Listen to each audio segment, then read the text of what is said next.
આમ તો આપણે હમણાંથી અનેકવાર જોઈએ છીએ કે એમએલએનું કોઈ માનતું નથી, નેતાનું કોઈ માનતું નથી, અધિકારીઓ નથી સમજતા, તો પછી ના છૂટકે એ સીએમને પત્ર લખે છે, પણ અનેકવાર રજૂઆત કર્યા બાદ પણ કોઈ ન સાંભળે તો નેતાઓ શું કરે?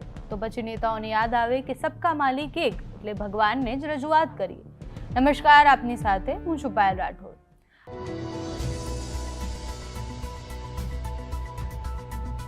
વાત પાટણના એમએલએની છે, જેમણે દેવી દેવતાઓને પત્ર લખ્યો છે. પાટણની અનેક સમસ્યાઓની રજૂઆત ઘણી બધી વાર કર્યા છતાં પણ, સીએમને પત્ર લખ્યા છતાં, વિધાનસભામાં અવાજ ઉઠાવ્યા છતાં પણ કિરીટ પટેલનું કોઈએ ન સાંભળ્યું, તો છેવટે એમને ભગવાનને રજૂઆત કરવી પડી અને પછી દેવી દેવતાઓને પત્ર લખવો પડ્યો, જેમાં તેમણે લખ્યું છે કે ભગવાન, અધિકારીઓને સદબુદ્ધિ આપો અને એમને માર્ગદર્શન આપો. તેમણે એવું કહ્યું કે આંદોલન, રજૂઆત છતાં પણ અધિકારીઓ નથી સાંભળતા, તો અંતે મારે આ કર્યા સિવાય કંઈ ઓપ્શન જ ન હતો. કિરીટ પટેલનું કહેવું છે કે પાટણના લોકો અને તેમના પ્રશ્ન, એમની સમસ્યાઓ છે, આટલી રજૂઆત કર્યા છતાં કોઈ સાંભળતું નથી. અધિકારીઓ નથી સાંભળતા, સીએમને પત્ર લખ્યા, અનેક જગ્યાએ રજૂઆત કરી, પણ કોઈ સાંભળતું નથી. એટલે છેલ્લે ભગવાન સાંભળે એ આશા સાથે ભગવાનને પત્ર લખ્યો છે અને ભગવાન અધિકારીઓને સદબુદ્ધિ આપે. તો કિરીટ પટેલે શું કહ્યું તે સાંભળો.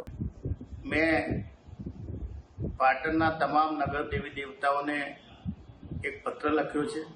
કદાચ લોકોને આશ્ચર્ય થાય કે આવો પત્ર શા માટે, પરંતુ એ પત્રની અંદર જે મેં રજૂઆત કરી છે, જૂના બસ સ્ટેશનનો પ્રશ્ન હોય, પાટણના બ્રિજનો પ્રશ્ન હોય, કોઈ પણ પ્રકારના આયોજન વિના રેલવેનું અંડરબ્રિજ બનાવવાનો પ્રશ્ન હોય, સફાઈનો પ્રશ્ન હોય, વારંવાર આ બાબતે મેં રજૂઆત કરી છે.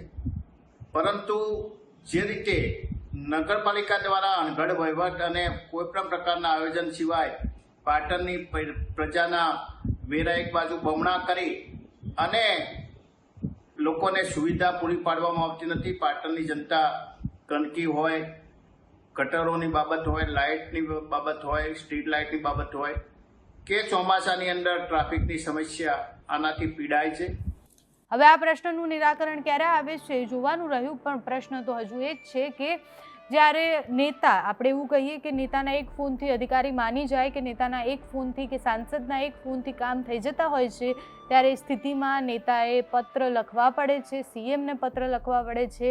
ત્યાંથી કોઈ નથી સાંભળતું તો છેલ્લે ભગવાનને પત્ર લખવા પડે છે. તો એ કેટલી કપરી પરિસ્થિતિ છે અને કોનું ચાલે છે, સામાન્ય નાગરિકનું કોણ સાંભળશે, એ પ્રશ્ન છે. અત્યારે આ વિડીયોમાં બસ આટલું જ. જો તમે અમને યુટ્યુબ પર જોઈ રહ્યા હોય તો સબસ્ક્રાઈબ કરો, ફેસબુક પર જોઈ રહ્યા હોય તો ફોલો કરો, અમારા વિડીયોને લાઇક અને શેર કરો.